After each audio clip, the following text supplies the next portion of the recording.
Hi, my name is Juliana, and this is Ziggy, and we're part of the Merced Explorers, and we're here interviewing Miss Isabel Estrada, who is the author of La Mariachi.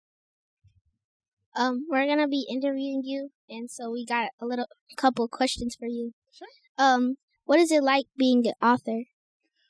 It's wonderful. It's a dream come true, just like Tucci in my book is dreaming for her own life. Being a published author, I feel like I've been an author for a long, long time. So I do want to say to everyone, the minute you start writing, you are an author. You don't have to be a published or even an acclaimed author if you get to be that lucky. Just the fact that you're writing, you're a writer, you're an author. But the dream of having a published book is really special. Why did you make this book? I made this book because when I was a little girl about your age, I think I'm about 9, there was a group in my town. I'm from Tucson, Arizona.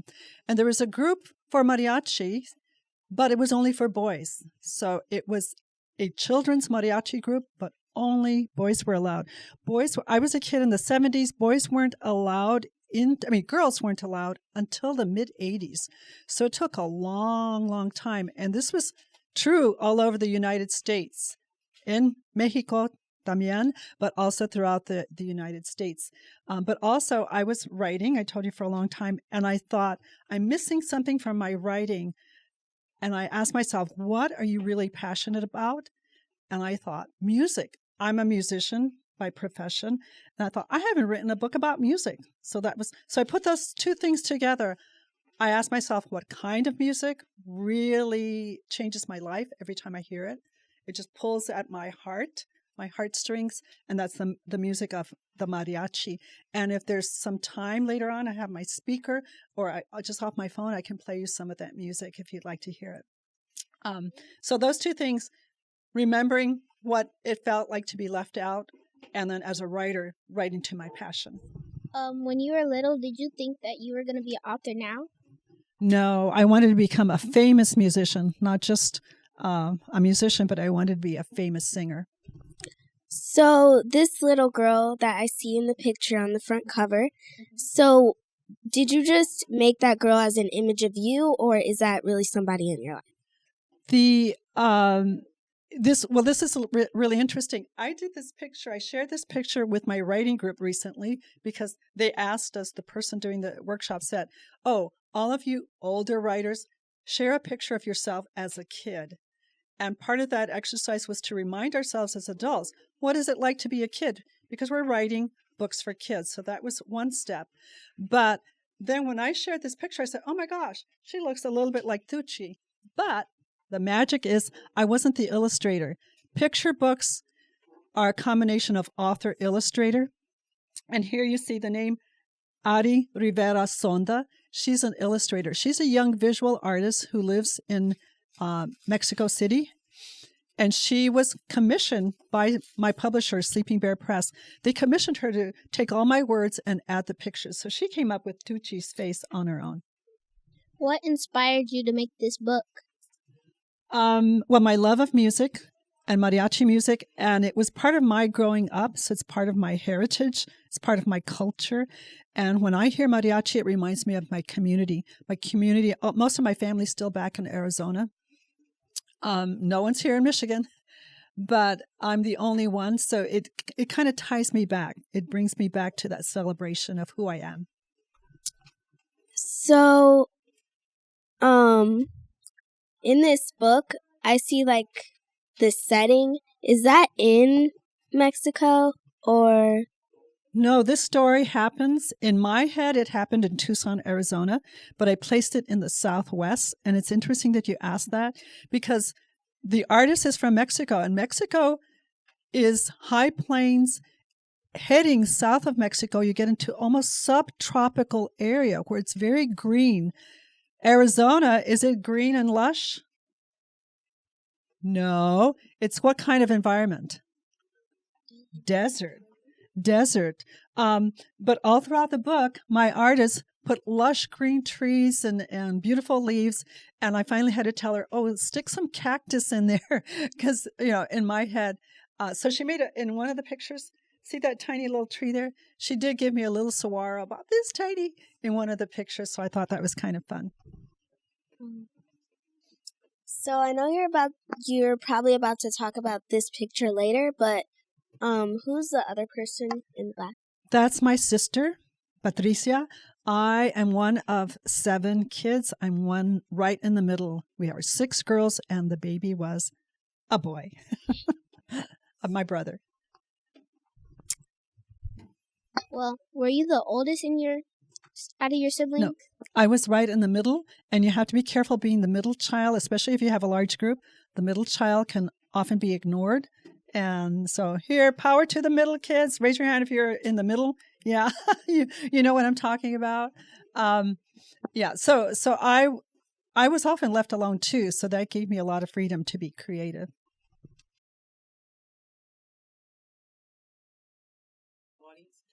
Does anybody in the audience have a question? If you do, raise your hand.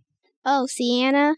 Like, when did you decide that you wanted to be important in the world and change or make an impact and share your story? Okay, to share my story, first I should tell you I'm a teacher. I grew up loving music. I'm from a musical family. My whole life was filled. My mom was a pianist, my dad a guitarist, and I was surrounded by the sounds of mariachi, but also just folk music, the folk music. And I grew up with rock and roll too, right? Rock was a big part of my background. But so I lived a creative life. I loved to dance, and I asked myself when I was in high school, what do you want to do with your life? And I said, I want to be creative. I want to play. And so I thought, well, how can you do that and make a living? I said, I'll be a teacher. So I became a teacher of the arts. And all along, I think as a singer, I loved words. Singers deal with lyrics all the time, right? I didn't write any of my own, but there's poetry in lyrics. So that love of the word. And then later on, as a mom, I have a 27-year-old son now. As a mom, when he was growing up, I fell in love again with picture books, and then the chapter books, and then the novels for young people. So with the picture books, I was also teaching at the same time. I would bring picture books like this into the classroom, and I would say to the kids, let's make some music. Let's make some soundtracks to go with these picture books. Then it hit my brain. Oh, you too can write picture books. These are 2 worlds that you love: writing, lyrics, text, and the whole the reading capabilities as a creative person. So I hope that was a big answer, but all those things in your life, you're not just one thing, right? You have many aspects of who you are and your personalities. And so this book represents for me, and maybe some of your own creative ventures represents for you, all the different ways you can meld who you are into something creative, your creative space. Anybody else have a question? What's your favorite song? My favorite song? Oh, I have way too many because I love different genre. I even love some country, I must admit. So I think for mariachi, I love La Malagueña. That's a beautiful song. But I love it all. I love jazz. I love rock. I love hip hop. You can go on and on with flamenco. I love lots of musics. So it's hard to pick just one. Oh, sorry. You're doing that. Jasmine. Here, I'll give you.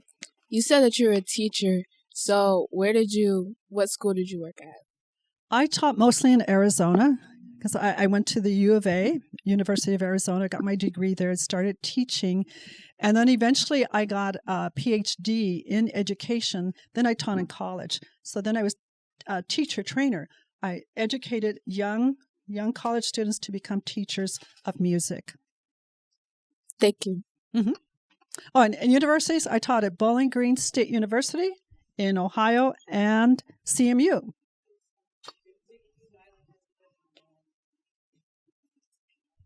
Do you think that making La Mariachi was your biggest accomplishment?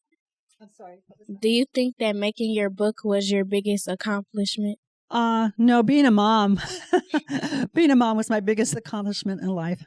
That's a big thing in someone's life. And then the book would be 2 or 3. What was the obstacles that you overcame to write the book? I wrote a lot of books for many years, and it wasn't that I was timid or shy, but in my heart I knew they weren't quite ready for the big time. And then I finally did enter. My publisher held a contest for Own Voices, Own Stories, and I submitted the book. It didn't win, but then I got a call and they said, "You didn't win the contest, but we still like your book and we want to publish it." So in a way, for me, that was a winner already. If you want to become a famous singer, why didn't you? Oh, I tried. I really tried. I auditioned and I got out there and it just didn't happen. But that's okay, because then it led me to other things like being a teacher.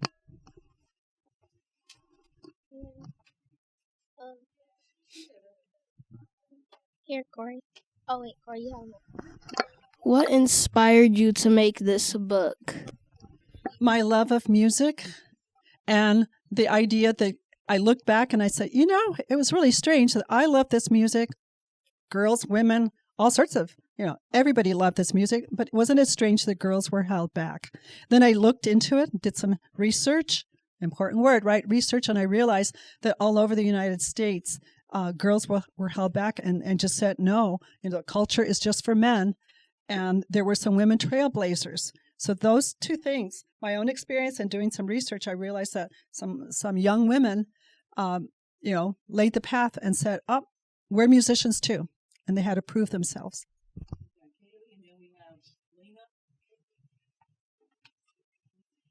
Okay, so when were you born? Oh, that is a secret only known to my secret pals.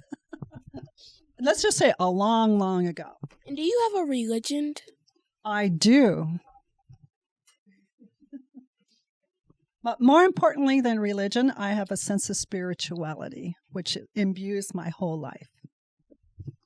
Now that we know that you have written this book, how many books have you actually written in your life? I have written 3 novels, and I've sketched a 4th one for YA. So I have 3 middle grade novels that I've sketched that I am beginning to submit. And I'd say picture books, I have maybe about 50, 55 of them written. I'm just going to keep my game now is to keep submitting to agents and editors, and then hoping that the universe opens its arms some more and welcomes my books. All right, well, that's it for our interview. Thank you, Miss Isabella. Thank you. Great interview, guys. Great question.